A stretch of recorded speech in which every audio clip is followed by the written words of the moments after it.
The Bank of England has been forced to buy British bonds in an attempt to avoid market turmoil. Joining us live now, the Chief Market Strategist at InvestSMART, Evan Lucas. Evan, good morning. Markets staged a miraculous comeback last night. Is this all because of the Bank of England's action? It is indeed, Pete. And so that I get this right, I actually want to read exactly what you just talked about from what they said. Were dysfunction in this market to continue or worsen, there would be a material risk to UK financial stability. This would lead to an unwarranted tightening of financial conditions and a reduction of flow of credit into the real economy. In line with our fiscal stability objective, the Bank of England stands ready to restore market functioning and reduce any risk of contagion to credit conditions to UK households. So that is in direct movement to what the new UK Prime Minister and Treasurer have done, or what they call the Chancellor of the Exchequer, in the last week. It is an astonishing reverse from the Bank of England because they are in the current process of trying to tighten market conditions. In the UK, inflation is at 9.9%. It is likely to go through that double digit sometime in the next month or so.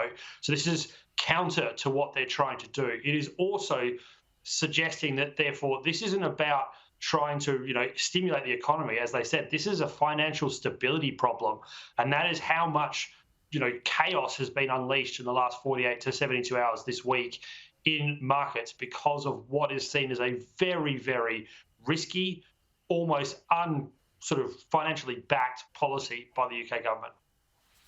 Oil, again, in the spotlight, Evan, as rumours swirl that OPEC will cut production at next week's meeting. What are you hearing about this? Yes, they are. So leading on from your previous story about petrol prices for us here in Australia, be aware it's not just the 25 cents increase from the movement in the excise. It's also OPEC now is rumoured to be looking at cutting as much as 1 million barrels of oil a day out of the market. They cut 100,000 out of the market in the month of October. Their next meeting, which is next Tuesday, they are likely to therefore raise that to November's meeting of 1 million barrels out. That is the absolute limit. The expectation probably is that it will fall more along the lines of about 500,000 barrels.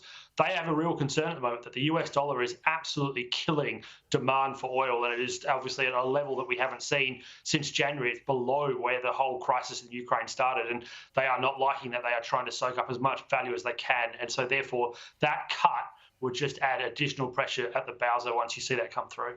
Okay, plenty of red around on our stock market this week, Evan. What's likely to happen here today?